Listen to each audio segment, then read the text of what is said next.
जो हमने हैंडबिल की बात की थी, जिसमें G1 था, G2 था, ए से लेके बी, ए था और फिर बी था।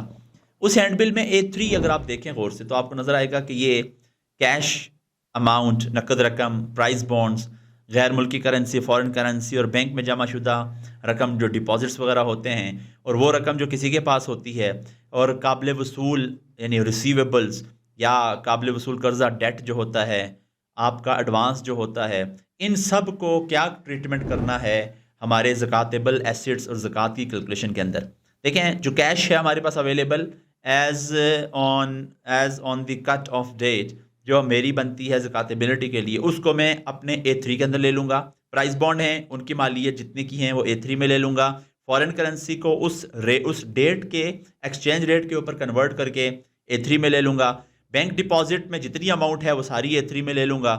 मेरे जो रिसीवेबल्स हैं, मैंने किसी को पैसा दिया हुआ है, उससे कर्जे की सूरत दी हुई है तो कर्जा लेना है, या मैंने माल तिजारत था बेचा है, उसके ट्रेड रिसीवेबल्स हैं, तो उस केस में जितने भी रिसीवेबल्स होंगे, अगर वो गुड रिसीवेबल्स हैं तो उनको मैं A3 में लिख लूंगा। गुड रिसीवेबल क्या, कुछ कर्जे या कुछ अमाउंट ऐसी होती है जो आपको रूटीन से चल रही होती है, महीने बाद, 10 दिन बाद, 15 दिन बाद मिल जाती है, उसको आप पूरे को ले लेंगे। कुछ ऐसे हैं जिनके बारे में आपको शक है कि पता नहीं मिलेंगे या नहीं मिलेंगे, डाउटफुल रिसीवेबल्स हैं। तो डाउटफुल रिसीवेबल्स के बारे में उलमा हजरात ये रहनुमाई करते हैं कि उसको आप इस कैलकुलेशन में ना लें, जब रिसीव हो जाए तो उसके ऊपर ज़कात अदा कर दीजिए। और जो बैड डेट्स हैं उसके लिए भी यही उसूल लगता है। अब आपने किसी को कर्ज दिया था, वो कर्ज की भी यही सूरत है, अगर आपको है कि वो दे देगा तो उसको उस पर ज़कात अदा कर दीजिए। अगर आपको नहीं पता कि वो देगा या नहीं, तो जब दे उस वक्त ज़कात अदा कर दीजिए। एडवांसेस जितने भी हैं वो भी करंट एसेट्स हैं, तो इसलिए A3 के अंदर वो भी शामिल कर देने चाहिए। इस मौजू पर एक बात ये भी जो सवालात किए जाते हैं कि मैंने रकम रखी हुई है, कहीं कोई कहता है कि अपने बच्चों की शादी के लिए, कहीं कोई कहता है कि हज करने के लिए, कहीं कोई कहता है किसी और ज़रूरत के लिए, तो क्या उसको ज़कात की कैलकुलेशन में लाऊं? देखिए, जो आपके पास कैश मौजूद है, बैंक में है या अपने पास है, लिक्विड एसिड है, आप उसको अभी करंट एसिड की होने की हैसियत से A3 में शामिल करेंगे। बेशक कल आपने उसका जो भी इस्तेमाल करना है, इसलिए ऐसी अमाउंट, ऐसी रकम के ऊपर ज़कात अदा की जाएगी। A4 में अगर मैं जाऊं तो A4 क्या है कि अगर किसी के पास अमाउंट है और उसने इस्लामिक फाइनेंशियल इंस्टीट्यूशन के अंदर इन्वेस्टमेंट कर दी है, सरमायाकारी कर दी है, तो अमूमन सर्टिफिकेट ऑफ इस्लामिक इन्वेस्टमेंट या सुकुक सर्टिफिकेट्स इनको कहते हैं, तो इसकी किस वैल्यू को मैं अपने A4 के अंदर लूं? तो आंसर इज इसकी रिडेम्पशन वैल्यू को। वो कि आज आप ये सर्टिफिकेट देने जाएं तो आपको जो अमाउंट मिलेगी, उस अमाउंट को आपने A4 के अंदर शामिल करना है। रिडेम्पशन वैल्यू कैसे पता चलेगी? जिसने इस्लामिक फाइनेंशियल इंस्टीट्यूशन में इन्वेस्टमेंट की हुई है, वो इस्लामिक फाइनेंशियल इंस्टीट्यूशन से पूछेगा कि आज इनकी क्या वैल्यू है, वो उनको बता देंगे कि ये वैल्यू है जी रिडेम्पशन, आप इसको अपने पास बुक कर लीजिए, उस डेट को आप A4 में इसको ऐड कर लेंगे। A5 के अंदर अगर किसी ने तकाफुल किया हुआ है, what is takaful? Takaful is Islamic mode of conventional insurance. किसी ने तकाफुल से कोई पॉलिसी ली हुई है अपने लिए, अपनी फैमिली के लिए, तो तकाफुल में इंसान कंट्रीब्यूशन करता है, उधर एक वैल्यू बनती जाती है। जब इंसान को कोई मसला पेश आए, मसलन फोत हो जाए, डिसेबिलिटी हो जाए, तो वो अमाउंट उसको या उसकी फैमिली को मिलती है। इसमें क्या करना चाहिए ज़कात के मसले के ऊपर? तो A5 के अंदर इसकी कैश वैल्यू को ले लेना चाहिए। कैश वैल्यू कैसे पता चलेगी? आपकी जो तकाफुल कंपनी है वो आपको बताएगी कि कैश वैल्यू कितनी है, आपने उनसे पूछना है और जिस डेट की आप पूछेंगे वो आपको बता देंगे। अगर किसी ने कन्वेंशनल इंश्योरेंस के अंदर अपना पैसा जमा करवाया हुआ है, पॉलिसी ली हुई है, बचत सर्टिफिकेट्स दिए हुए हैं वगैरह वगैरह, डिफेंस सर्टिफिकेट्स दिए हुए हैं जो कि गैर शरई हैं, सूदी हैं, वो लिए हुए हैं, तो जो प्रिंसिपल अमाउंट यानी जो अमाउंट आपने जमा करवाई है वो अमाउंट आपने A6 के अंदर ज़कातेबिलिटी में ले लेनी है। चूंकि उसके ऊपर जो सूद की रकम है वो नाजायज़ है, आपकी मिल्कियत नहीं है, हराम है, इसलिए उसके ऊपर आप ज़कात नहीं अदा कर सकते। और अदा करके तो कोई ये ना समझे कि मेरा माल पाक हो गया या इसका मसला हल हो गया, हरगिज़ ऐसा नहीं है।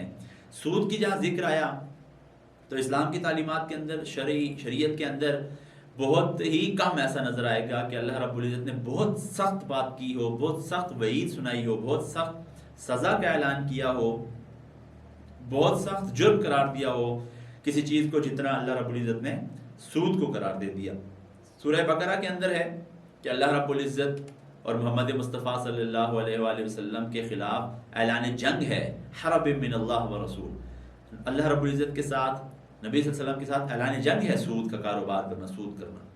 नबी मुकर्रम सल्लल्लाहु अलैहि वसल्लम ने फरमाया कि सूद के 70 दर्जे हैं, इतना गुनाह बड़ा है कि इसके 70 दर्जे, इसमें सबसे कम तर दर्जा ये है कि कोई इंसान अपनी सगी वालदा के साथ बुराई का इर्तिकाब करे। यानी इतनी सख्त सख्त वही, ये वो बातें हैं जो सूद खोरों के हवाले से, इंटरेस्ट के हवाले से इनफरादी तौर पर हमें रहनुमाई की गई। इज्तमाही तौर पर मुल्की और बैनुल-अक़वामी सतह के ऊपर आज जो डिज़ास्टर नज़र आ रहा है, तबाही नज़र आ रही है, आप इकोनॉमिक सिस्टम के अंदर देखें तो उसमें बड़ा किरदार सूद ने अदा किया है। कौमों की कौमें इसके अंदर जकड़ी हुई हैं। पाकिस्तान खुद जो डेट बेस्ड इकोनॉमी के ऊपर खड़ा है, एक बड़ी रकम सूद की मद में उसको अदा करना पड़ती है और सूद के नीचे दबा चला जा रहा है पाकिस्तान भी। इसलिए हमें मुहतात रहना चाहिए, कतअन सूद से अपने आप को दूर रखना चाहिए। इसकी बहुत बड़ी सज़ा है जो कि बताई गई है।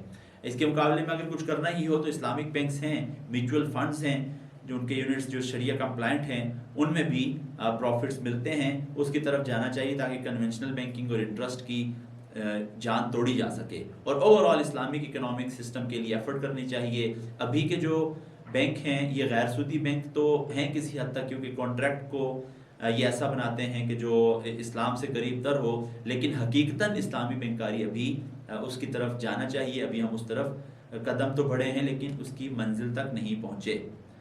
A7 के अंदर LC में लगाई हुई रकम, LC क्या है, जो लोग इंपोर्ट करते हैं वो बैंक के साथ ये तय करते हैं कि आप हमारा लेटर ऑफ क्रेडिट खोलिए, दूसरे मुल्क के अंदर जो बैंक है उसको कहिए कि हम ट्रस्टवर्दी हैं और हमारी शिपमेंट के लिए वो वेंडर जो वहाँ का एक्सपोर्टर है उससे अरेंजमेंट करे, हमारा पैसा आपकी तरफ जाएगा, आपको उस बैंक की तरफ, बैंक उसको पे कर देगा। ये LC का एक पूरा प्रोसीजर है। लेकिन यहाँ लोकली बैंक LC खोलता तब है, ये अरेंजमेंट शुरू तब करता है जब आप उसको कुछ अमाउंट देते हैं। वो अमाउंट जो आप देते हैं वो आपका करंट एसेट होता है, असासा होता है, LC मार्जिन उसको कहते हैं। LC मार्जिन करंट एसेट है, इसलिए ज़कात की कैलकुलेशन में A7 के अंदर उसको लेना चाहिए। जब शिपमेंट रिसीव हो जाए, जब शिपमेंट आ जाती है तो ये LC मार्जिन जो है ये क्रेडिट हो जाता है, ख़त्म हो जाता है। पहले आपने अपनी बुक्स में उसको डेबिट किया होता है। शिपमेंट आने के बाद जो मटेरियल है, रॉ मटेरियल सूरत हुआ या फिक्स एसेट हुआ या कुछ भी जो आपने इंपोर्ट करवाया, वो डेबिट होने के बाद बैंक और LC मार्जिन एडवांस जो है ये क्रेडिट हो जाता है, तो ख़त्म हो जाता है। शिपमेंट नहीं आई उस वक्त तक LC मार्जिन आपने करंट एसेट के अंदर लेना है और A7 में लेना है, ज़कातेबल है। इससे आगे प्रोविडेंट फंड है। क्या है, इंडिविजुअल्स की सैलरी या उसकी जो रिसीवेबल है उससे कुछ अमाउंट कटती है, कुछ इदारा उस अमाउंट को जमा करती है, टोटल अमाउंट कहीं रखी जाती है। इसमें सादी बात यह है कि प्रोविडेंट फंड के केस में अगर जहां पैसे रखे हुए हैं वो वहां पर जो कंट्रीब्यूट करने वाला है इसकी मर्जी चलती है, इसके मुताबिक ये रिडेम्पशन कर सकता है, ये इन्वेस्टमेंट के ऊपर डिसीजन रखता है, यानी इसका कंट्रोल है उसके ऊपर, तो फिर ये रेगुलरली जो बैलेंस बनता है वो ज़कातेबल होगा और आपने A8 में ऐड करना होगा। लेकिन अगर इसमें देने वाले का, एम्प्लॉय का कोई कंट्रोल नहीं है, बल्कि इदारे ने इसके ऊपर रिस्ट्रिक्शंस लगाई हुई हैं, तो उस केस के अंदर प्रोविडेंट फंड की अमाउंट जब मिले आपके रिटायरमेंट के ऊपर या जॉब छोड़ने के ऊपर, उस वक्त इसके अंदर से ज़कात अदा कर देनी होगी।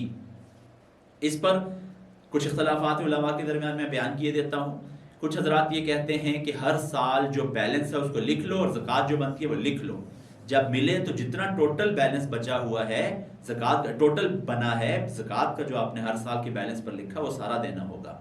कुछ लोग ये कहते हैं कि जो ही मिला उसी वक्त 1 साल की ज़कात उस टोटल में से अदा कर दी जाए, और कुछ लोग ये कहते हैं कि जब मिला उसमें उसको इस्तेमाल करो और कट ऑफ के ऊपर देखो कि उसमें से अगर कुछ बचा हुआ है या जो ज़कातेबल उसमें से कुछ है तो उसके ऊपर ज़कात दे दो। हमें इसमें से जो करीब तरीन बात लगती है वो यही है कि पी फंड जब मिल जाए तो उसमें से एक दफ़ा की ज़कात ज़रूर अदा कर देनी चाहिए। बाकी अपने मखसूस हालात की बुनियाद पर मुफ्तियान कराम से रब्ता कायम कीजिए, तवज्जो रखिए इस बात के ऊपर। प्रोविडेंट का फंड का मसला थोड़ा सा बारीक है, तो जिन हालात में आप रहते हैं उधर के हालात के मुताबिक जिस हजरत की राय आपको मुनासिब मालूम हो उस राय पर अमल दरामद कीजिए और इसके हवाले से रब्ता मुफ्तियान से ज़रूर कीजिए। जो पेंशन फ़ंड और ग्रेचुटी फ़ंड है पेंशन फंड और ग्रेजुएटी फंड का ये है कि इसकी ट्रीटमेंट बिल्कुल वैसी है जैसे रेंटल इनकम की होती है। प्रॉपर्टी रेंट पे दी हुई है, रेंट आ रहा है, सालाना रेंट आ रहा है, आप पूरे किस तरह उसको क्या ट्रीट करते हैं, वही बात एग्जैक्टली वही बात पेंशन फंड या ग्रेजुएटी फंड से करनी है। क्या करना है, जब आपके पास ये पैसे रिसीव हुए पेंशन फंड या ग्रेजुएटी फंड के, आपने उसको इस्तेमाल करना है। इस्तेमाल में करते हुए उसमें से जो चीज आपके पास साल के आखिर में बच जाती है उसको आपने A8 के अंदर ले लेना है, तो ज़कातेबल बन जाएगा।